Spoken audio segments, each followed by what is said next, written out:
Year commodore retire خالد چشتی صاحب بہت شکریہ سر آپ کے وقت کا۔ سر مدعا یہ ہے، معاملہ یہ ہے کہ پاکستان کو F-16 اپ گریڈ کرنے کا ایک موقع ملا ہے اور امریکہ کی جانب سے اس حوالے سے منظوری دی گئی ہے۔ سر یہ معاملہ کیا ہے؟ کیونکہ سوشل میڈیا کے اوپر اور دیگر جگہوں پر یہ ایک سوال اٹھتا ہے کہ اپ گریڈ ہونے کے بعد پاکستان کو حاصل کیا ہوگا اور یہ کتنے عرصے تک کس طیارے کے برابر ہوں گے؟ کیا یہ رافیل کے برابر ہوں گے؟ اس سے بہتر ہوں گے؟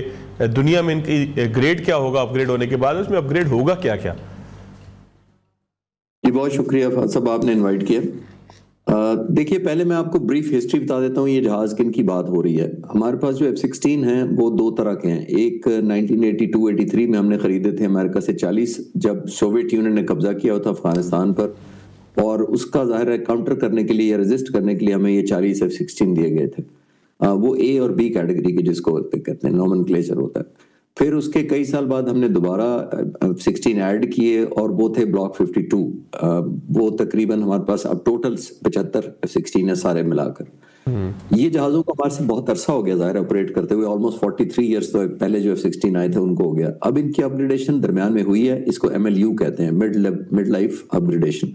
لیکن اب جو زمانہ آ گیا ہے بیانڈ ویژول رینج میزائل آپ نے دیکھ لیا ہے، PL-15 ہم نے دیکھ لیا ہے، 200 کلومیٹر تک فائر کرتا ہے، لیکن ان پر جو میزائل لگے ہوئے ہیں جو AMRAAM ہیں ان کی رینج تقریباً 60 سے 70 کلومیٹر ہے، جس کا مطلب ہے یہ ہمارے کو PL-15 اور رافیل کی نسبت کہیں زیادہ کم رینج ہے۔ جہاز بہت لیجنڈری ہے، کیپیبل ہے، ہمارے پائلٹ بہت سیزنڈ ہیں۔ پچھلے 43 ایئرز میں ظاہر ہے ہم نے بہت سارے کارنامے اس جہاز سے کیے ہیں، دہشت گردوں کے خلاف بھی، اور جو افغانستان میں جب جنگ ہوئی تھی تو ہم نے 9 سوویت یونین کے جہاز تباہ کیے تھے۔ سوویت یونین اس وقت سپر پاور تھا، وہ اسی جہاز کو کریڈٹ جاتا ہے۔ لیکن اب کیونکہ جیسے میں نے کہا کہ اس طرح ریلیونٹ نہیں رہے because of the weapon. Fighter جہاز جب بھی فات صاحب آپ خریدتے ہیں اس نے دو اس کی بنیادی صلاحیتیں دیکھی جاتی ہیں۔ ایک اس کی اپنی پرفارمنس، یعنی انجن کیسا ہے، ٹرننگ کیسی ہے، کنٹرولبلٹی کیسی ہے۔ دوسرا اس کے اوپر ویپن کون سے لگے ہیں، کیونکہ الٹیمیٹلی دیکھیں فائٹر جہاز کہلاتا ہی فائٹر اس لیے کہ اس پر ویپن لگے ہوتے ہیں۔ آپ نے ویپن کو دشمن تک ایکوریٹلی پہنچانا ہوتا ہے اور لانگ ڈسٹینس پر پہنچانا ہوتا ہے۔ ابھی جو J-10C سے ہم نے PL-15 فائر کیے تھے، آپ امیجن کریں کہ وہ تقریباً 168 سے لے کر 198 کلومیٹر 168 to 198 کلومیٹر کے درمیان ہم نے سارے جہاز مار گرائے تھے، جو کہ کہیں زیادہ رینج تھی۔ یہ جو مئی کا واقعہ ہوا تھا اس میں F-16 رات کو جب 12:30 بجے سارے ہوا میں تھے، F-16 بھی ہوا میں تھے، لیکن ان کو اس لیے اپرچونٹی نہیں مل سکی تھی کہ ان پر وہ ویپنز نہیں لگے ہوئے جس سے یہ ریچ کر سکتے تھے رافیل یا دوسرے جہازوں پر۔ تو ہماری یہ بہت عرصے سے خواہش تھی۔ 2021 میں پاک فضائیہ نے کئی دفعہ پہلے بھی، اس کے بعد 2021 میں بھی فارملی کہا گیا تھا، جو بائیڈن کی حکومت تھی تو ہمارا ایگری نہیں کیا گیا تھا۔ اب آتا ہے مئی 2025، دنیا نے ہمیں ایک ریلیونس جانا، ملک دنیا نے ہماری ویلیو کی کہ ہم نے ایک جنگ جیت کر دکھائی تھی، بفٹنگ پرفارمنس دی تھی، امریکن اور ویسٹرن جو اکوپمنٹ ہے یا جہاز ہیں ان کے بغیر بھی جیت کر دکھائی تھی۔ تو جب آپ پاور گیم کرتے ہیں، ریلیونس آپ کو ملتی ہے تھرو وکٹری، تو آپ کو ایک اسٹیبلشڈ آپ کو پاور کاؤنٹ کیا جاتا ہے۔ امریکہ نے بھی یہی سمجھا، کیونکہ ہم نے ویسٹ کے آبسلیٹ کر دیا اس میں ساری ٹیکنالوجیز کو، کیونکہ ہم نے چائنیز سے وہ کر دکھایا جو ویسٹ والے اتنا دور تک نہیں فائر کر پائے تھے۔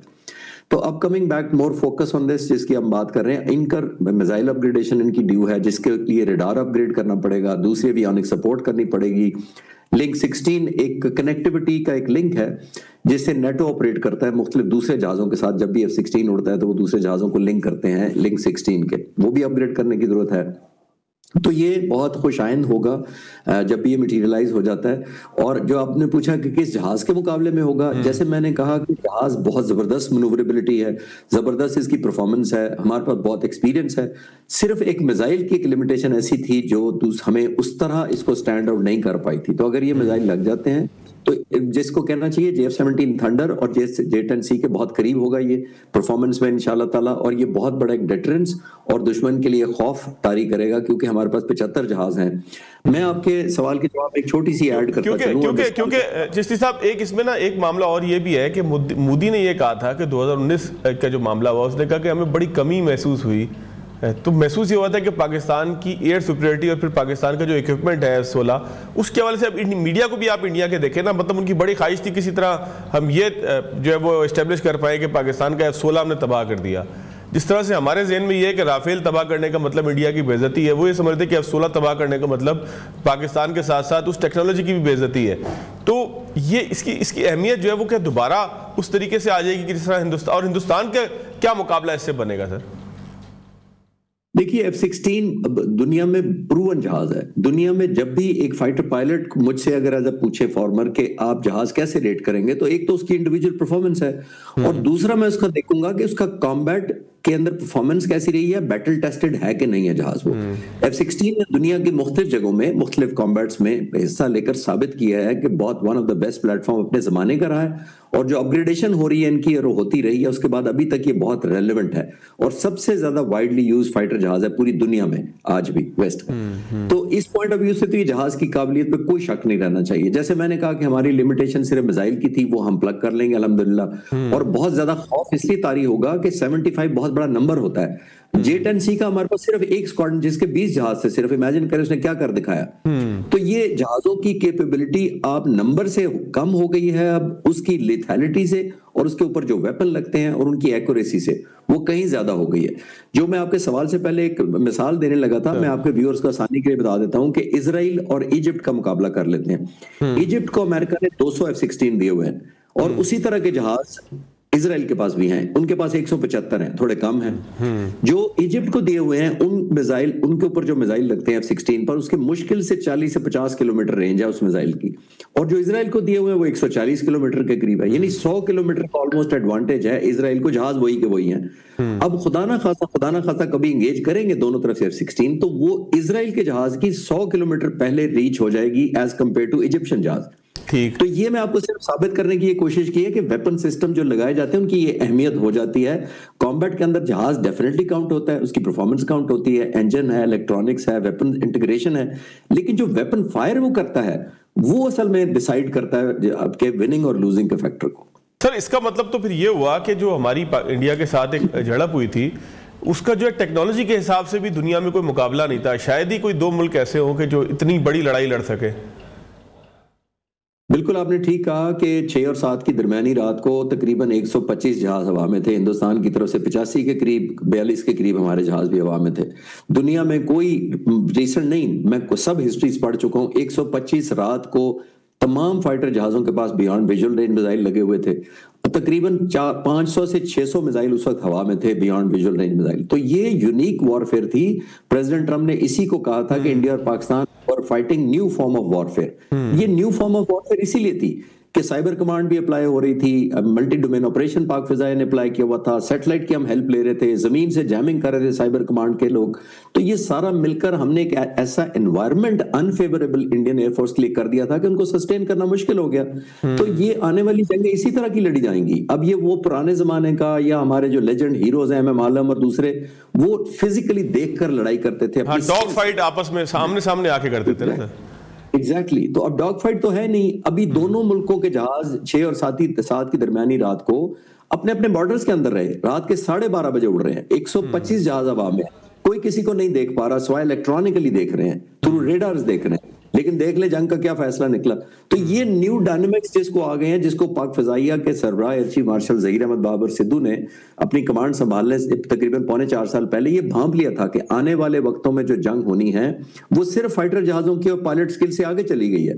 अब ड्रोन्स आते हैं, अब लॉटरिंग मिनिशन आ गया है, किलर ड्रोन्स हैं हमारे पास, हमने अप्लाई किए थे 10 मई को, जो हमने अप्लाई किए थे आधे से ज्यादा हमने वेपन्स जो हैं वो किलर ड्रोन्स और लॉटरिंग मिनिशन और अनमैन्ड एरियल व्हीकल के जरिए गिराए थे, जो हिंदुस्तान के लिए बहुत बड़ा सरप्राइज था क्योंकि उन्होंने इस डायमेंशन में काम ही नहीं किया हुआ था या उतना काम नहीं किया हुआ था जितना हमने किया हुआ था। तो ये आने वाली जंगें टेक्नोलॉजी इंटेंस होनी है और वैसे भी हम सब जानते हैं कि एयरफोर्स तीनों सबसे ज्यादा टेक्नोलॉजी डिपेंडेंट होती है ऑब्वियसली। अच्छा सर, एक मैं कंक्लूड करना चाह रहा था, तो मैं चाहता कि एक चीज पे आप और बता दें। जापान और चाइना के दरमियान भी एक कशीदगी है और जापान ने जो स्टेटमेंट है वो सिर्फ ये है कि उन्होंने हमारे जहाज लॉक किए। इससे क्या मुराद है सर? वैसे तो ये एक आम तौर पे समझ में आ ही रहा है, जिन लोगों ने कुछ 2-4 मूवीज ऐसी हैं जो बता रही होती हैं, आपको पता लग जाता है, हमें आम आदमी को भी पता लग जाता है कि जहाज लॉक करने का मतलब क्या है। तो ये क्या मिसाल के तौर पे सर, इंडिया अगर मशक़ें कर रहा है अपनी और वो जहाज उड़ाता है और हम उसका जहाज को लॉक कर लेते हैं, तो ये एग्रेशन कहलाता है? ये एग्रेशन का मैसेज जरूर जाता है। एग्रेशन नहीं कहलाता तो मैसेज जरूर जाता है। मैसेज दो तरह से जाता है, जाहिर है। एक तो आप जाहिर है अब वैसे देते हैं, एक आप देते हैं थ्रू मैनिफेस्टेशन। एक होता है आप इंटेंट डिक्लेयर करेंगे हम आपको छोड़ेंगे नहीं, ये भी मैसेज है। लेकिन जब आप लॉक करते हैं तो दो तरह का जाता है कि एक आपने इंटेंट शो किया है और एक आपने कैपेबिलिटी शो की है। दैट मीन्स कि अगर आप लॉक करते हैं और जो डिपेंडेंट एयरक्राफ्ट होता है, जो ये समझे जो विक्टिम एयरक्राफ्ट है जिसको लॉक किया गया है, आजकल तकरीबन सारे जहाजों में सेंसर्स लगे हुए हैं, उस पायलट को भी वार्निंग हो जाती है कि मुझे लॉक किया गया है, तो वो रिपोर्ट करता है या ऑब्वियसली उसके अगर कोई फायर कर दे तो उस पे एवेसिव एक्शन लेता है। तो ये उन्होंने इसको ऑफेंसिव पोस्चरिंग के तौर पे गिना है, ऑफेंस नहीं है ये, लेकिन पोस्चर जरूर गिना जाएगा कि ये इन्होंने क्या किया, इन्होंने अपनी कैपेबिलिटी भी साबित की है और इन्होंने अपनी इंटेंट भी साबित की है। ये आमतौर पे होता है दुनिया में इस तरीके से, अगर मैं हमारा तो चले इंडिया के साथ तो बहुत ही कशीदा किस्म का मामला है ना, ये तो इतनी बात के ऊपर ही शायद जो है वो लड़ पड़े आपस में, लेकिन वैसे अगर दुनिया के एक मुल्क दूसरे को, यानी कि चाइना और जापान को अगर हम देखें, कोई बहुत ओपन किस्म की इनकी फायर कोई जंग नहीं है और चाइना ऐसे कॉन्फ्लिक्ट के अंदर आज तक मुलव्वस हुआ भी नहीं है, तो इसका आप इंटरप्रेट कैसे कर रहे हैं इस पूरी लैंग्वेज को? जो आपने पूछा ना कि नॉर्मली दुनिया में होता है, नॉर्मली दुनिया में नहीं होता, इसमें कोई शक नहीं है। यस, कुछ कंडीशंस में होता है कि अगर आपको ये लगे या महसूस हो कि कोई दुश्मन मुल्क या कोई ऐसा मुल्क जो दुश्मन ना भी हो, अगर आपकी सॉवरेनिटी के करीब आ रहा है, यानी फॉर एग्जांपल हमारे एक ऐसी रेंज के अंदर आ रहा है जहां वो थ्रेट पोज कर सकता है, चाहे उससे फ्रेंडली ताल्लुकात ही हो, तो फिर आप जरूर लॉक करते हैं। लॉक करके आप मैसेज देते हैं कि आपको डिटर किया जाता है। ऐसे सूरत में अगर वॉयलेशन कर भी रहा हो तो लॉक करके आप मैसेज देते हैं थ्रू ऑब्वियसली रेडियो कम्युनिकेशन कि आपको वापस मुड़ जाना चाहिए, अगर हमारी सॉवरेनिटी को अगर आपने चैलेंज किया तो आपको फायर किया जाएगा। ये बिल्कुल आपने ठीक कहा कि जापान और चीन के कोई ऐसे कशीदगी वाले हालात नहीं हैं कि वो लॉक करते या ऑफेंसिव पोस्चरिंग करते, लेकिन जो लॉक किया जाना है अगर वो एरर के अलावा हुआ है तो ये डेफिनेटली, जैसे मैंने कहा कि ये पोस्चरिंग के सेंस में लिया जाएगा। ऑफेंड शायद ना हो या ऑफेंसिव लॉन्च नहीं गिना जाएगा, लेकिन इंटेंशन आपने डिक्लेयर किया है, जो कि ऑब्वियसली अच्छा मैसेज नहीं जाता दूसरे के लिए। सर, एरर से क्या मुराद है आपकी? ऐसा तुक्के में भी हो जाता है? जी, मैंने कहा कि बाज़ दफ़ा आपने पायलट उड़ रहे हैं और वो समझ रहा हो कि ये फ्रेंडली जहाज है, या वो कोई एयरलाइनर समझ रहा हो उसी ऑल्टीट्यूड पे उड़ रहा हो और वो फन से उसको लॉक कर दे, थिंकिंग कि ये मैं 150 किलोमीटर से एक जहाज आ रहा है, मैं इसको लॉक करता हूँ, तो बाद में पता लगा वो जापान का कोई फाइटर जहाज था। तो ये एरर उस सेंस में मैं कह रहा हूँ कि आप, ऑल्दो हम नॉर्मली नहीं करते, फाइटर पायलट को नहीं अलाउड होता। अगर पैसेंजर प्लेन हो और उसको लॉक किया जाए तो उसको तो मैसेज नहीं जाता ना? नहीं, उसको इस तरह मैसेज नहीं जाएगा जिस तरह टेल वार्निंग और मिसाइल लॉक वार्निंग मिलती है, लेकिन जाहिर है जैसे मैंने कहा कि वो साइज बहुत बड़ा जहाज होता है, तो वो पायलट को अपने रेडार पे पता लग जाता है कि ये साइज का बहुत बड़ा जहाज है, इतने डिस्टेंस पे पॉसिबली कोई एयरलाइन ही होगा। ये नहीं होता कि फाइटर जहाज को और एयरलाइन को मिक्स कर दिया जाए। मैंने तो कहा वो फन टाइम अगर को कर रहा हो उसको मैं एरर कह रहा हूँ, बट अदरवाइज इतने इंटरनेशनल सी के ऊपर और इनके जो आपस में क्लोज प्रॉक्सिमिटी है, मैं एज्यूम कर सकता हूँ कि समंदर के ऊपर हुआ होगा, तो इतनी गलती की गुंजाइश नहीं होती, ये कुछ और मैसेज भी हो सकता है। बहुत शुक्रिया खालिद चिश्ती साहब सर आपके वक्त का। सवालात हमारे बड़े आम से थे, आपने जवाबात बड़े खास दिए।